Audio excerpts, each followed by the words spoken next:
I never thought I'd be the guy writing to a relationship advice forum, but here I am. It's been a wild, disgusting ride, and I need some perspective. Maybe even some validation that I'm not completely nuts for what I've planned. So here's the deal. I was about to get married to my wife, Sarah. We'd been together for 5 years, and I genuinely thought I knew her. I thought I knew everything about her, her dreams, her fears, her favorite coffee order. But the truth hit me like a freight train just a few days before the wedding. It all started with a gift bag. Yeah, I know sounds trivial, but it was sitting on the bed during the week of the wedding, filled with little things like chocolates, a few spa coupons, and a small note from Sarah. I was unpacking it just casually when I spotted it. A hotel key card. It was lying at the bottom of the bag, half covered by tissue paper. My stomach clenched than I'd like to admit. I picked it up, stared at it, and my heart started pounding. I didn't need to think long. The key card had a name. On it, Downtown Executive Suites, the hotel where she'd been sneaking off to meet her boss, Mark. I'd seen her text to him, heard her giggling on the phone at odd hours, but I dismissed it as harmless work chatter. But this was different, real proof. I could almost feel the blood drain from my face. I sat down hard on the edge of the bed, holding the card like it was a grenade.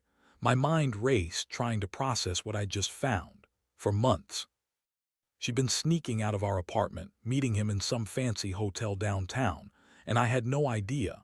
I couldn't believe she'd kept it so secret. I rubbed my palms over my jeans, trying to steady myself, but my skin was slick with sweat. My stomach twisted, and I felt like I'd been punched in the gut. This was supposed to be the happiest week of my life, and instead I was staring at a piece of plastic that confirmed a betrayal I'd suspected but never wanted to face. I could hear her voice in my head, laughing, flirting, maybe even kissing him. The thought made my fists clench so tightly my nails dug into my palms. Later that night I confronted her about it. I didn't yell, I didn't scream. I just held up the card and asked, "What's this?" Her face went pale and she fumbled for words that didn't exist. "It's nothing," she said, voice trembling. "Just a business thing you don't understand." "Really? Because it looks like you've been meeting someone at that hotel for months, Sarah," I shot back. "And this," I held up the card, "is proof. How long has this been going on?" She looked down, then back up at me with that guilty, fake smile. "It's just a fling," she whispered, tears in her eyes. "It meant nothing."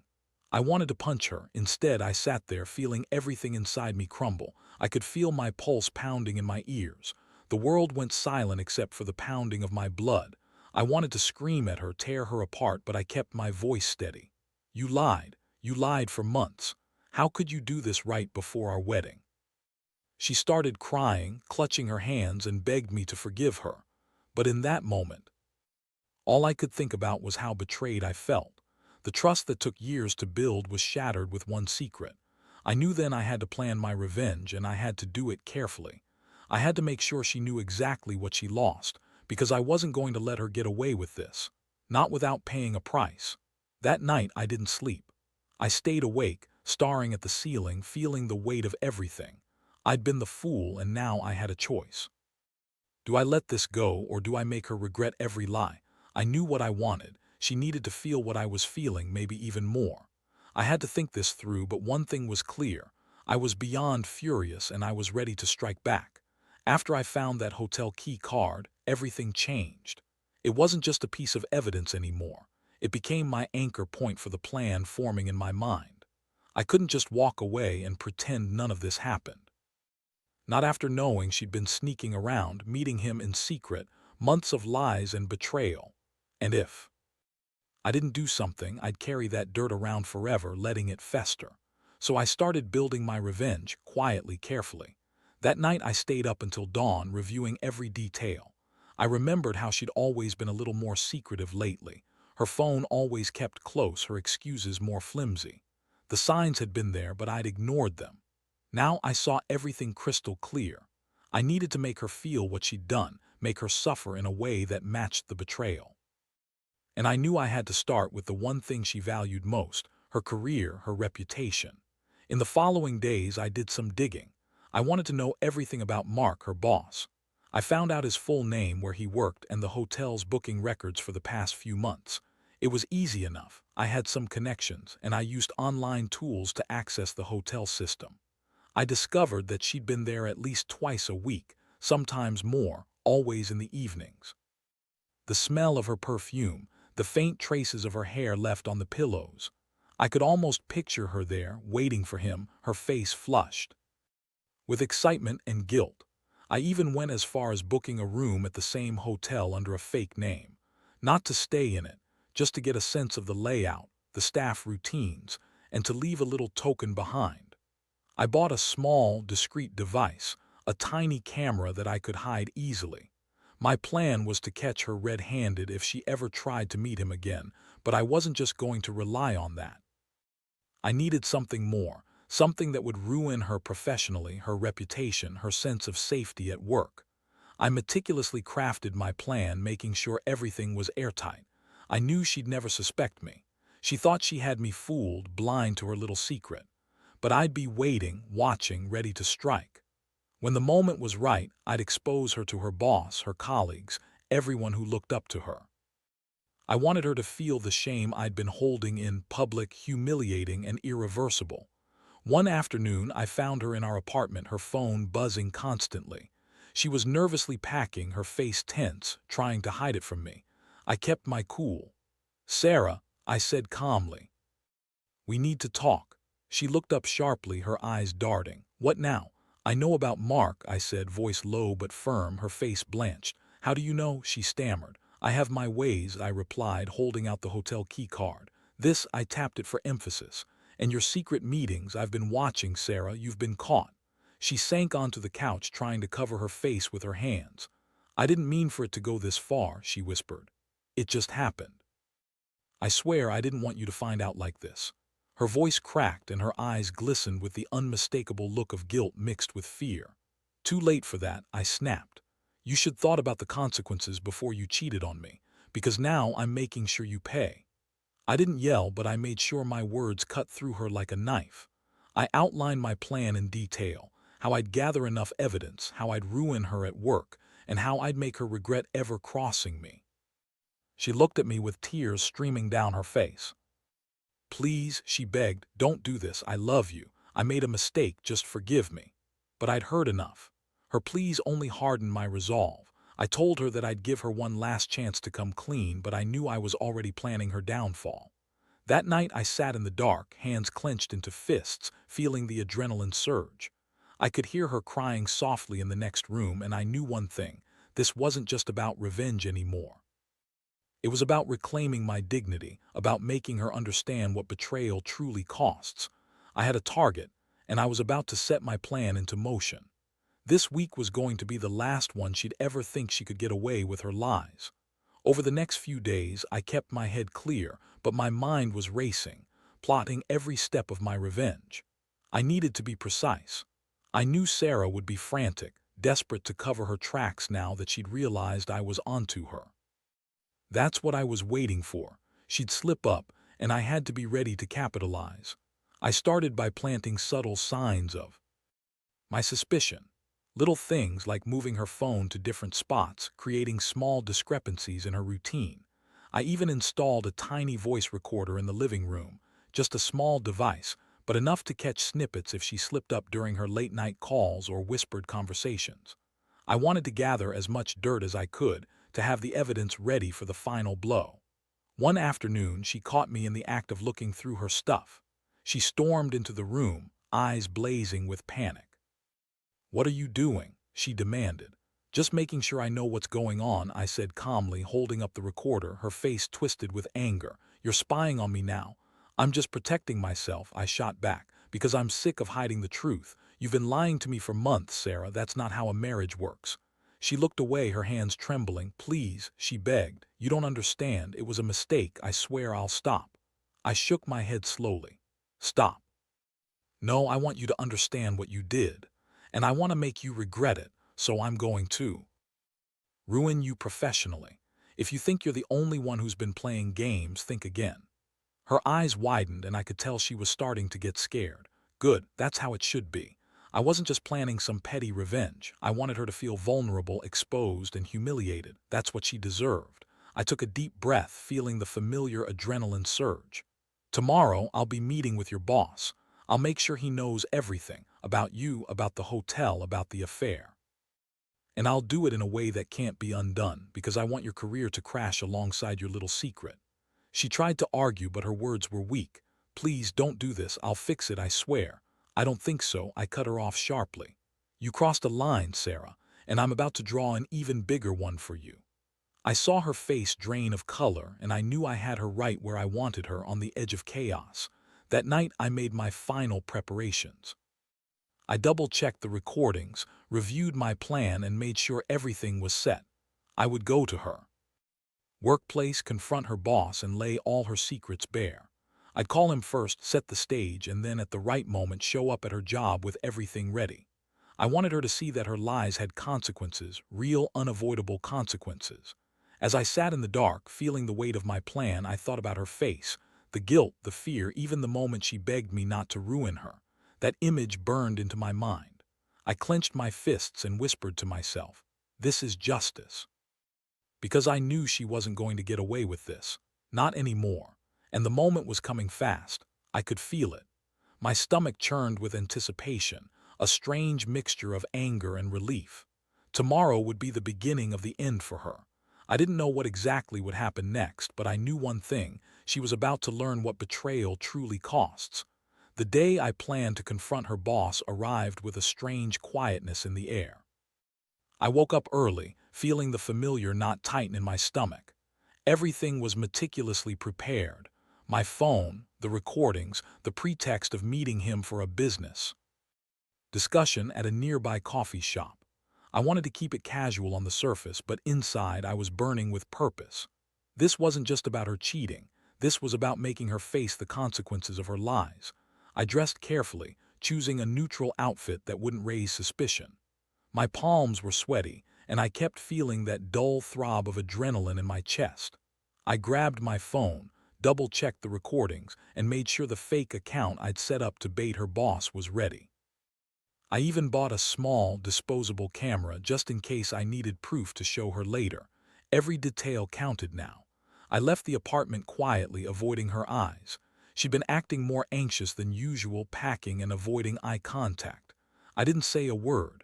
I just gave her a cold, final look before stepping out the door. "See you later," I told her softly, voice almost hollow. She nodded, her face pale and tense. The coffee shop was just a few miles away, busy but quiet enough for my purpose. I sat at the corner table, pulled out the recorder, and pretended to scroll through my phone.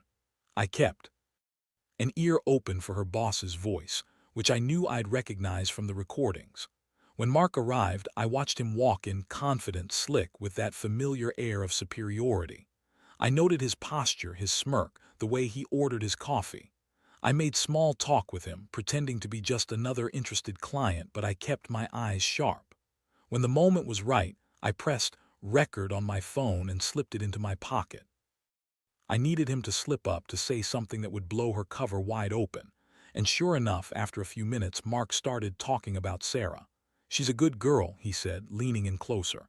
"But she's got her secrets. It's always the ones you least suspect." His voice was low, but I caught every word. "I don't think she's ready to settle down. She's still playing her games, but I like her. She's fun." I felt my stomach tighten. That was enough. I had what I needed. I nodded politely, finished my coffee, and left the place without anyone suspecting a thing. My pulse was racing, but I kept my composure. Now I just had to execute. The next step: show up at her workplace with everything in place. Back at home, I found her packing again, glancing nervously at her phone. I kept my face blank, but inside I was boiling. I walked straight to her and handed her a printout of the recordings, texts, hotel receipts, the voice clips. Her eyes widened in horror as she looked at it. "You lied to me," I said softly, voice cold. "You told me it was nothing, just a fling, but I've got proof you've been meeting him for months." Her face crumpled. "Please," she whispered, tears streaming. "I didn't mean for it to go this far. I swear I love you. I was stupid." "Love?" I interrupted sharply. "You think cheating on me all those nights is love? You crossed a line, Sarah, and I've just begun to make you understand what that means." She tried to reach for me, her voice breaking. "Can't we just forget this? I'll fix everything, I swear." I shook my head, feeling the anger boil over. No, I've got a plan. And you're going to regret ever trusting him, trusting anyone else. Mark, going to know everything about you and your career will be in ruins by the end of the day. Her eyes widened in disbelief. You're not serious. Oh, I am, and I'm about to show you just how serious. I pulled out my phone, already dialing the number of her boss. I took a deep breath, feeling that mixture of satisfaction and hostility coursing through me. I was finally going to give her a taste of her own medicine, and nothing was going to stop me now. Her face went pale as I waited for the call to connect. I could see her trembling, realizing her entire world was about to come crashing down, and I knew this was just the beginning. The moment I dialed her boss's number, I felt the adrenaline spike through me. My hand was steady, but my stomach churned. I wanted her to see what she'd lost, what her secrets had cost her. The phone rang twice before Mark picked up, his voice smooth and confident, like he expected no interruptions. "Mark," I said directly, keeping my tone steady but cold. "This is Jason. I've got some things I need to tell you." There was a pause. "Who is this?" "I'm Sarah's," I replied, "and I've got proof of her affair with you. I've got all the hotel receipts, the recordings, the texts. It's going to be all over her company, her social media, if I don't hear from you now that you're done with her." Mark's voice shifted, a little more wary now. "Look, I don't want any trouble. You already caused trouble," I cut him off. "She betrayed me, and I want to make sure she never does it again. So here's what's going to happen. You're going to tell everyone at work, every single person who looks up to her, what she's been doing. You're going to make her realize she's not as clever as she thinks, or I will." There was silence on the line, then Mark sighed heavily. "All right, I get it. I'll handle it, but you better make sure she knows this isn't a game." I nodded, feeling the heat of satisfaction start to spread through me. "Good, because if I find out you're protecting her, I'll come after both of you. And trust me, I'm not the kind of guy who plays nice after betrayal." I ended the call and looked at Sarah. Her face was full of shock, her eyes wide and unsteady, like she was already trying to grasp how badly everything was falling apart.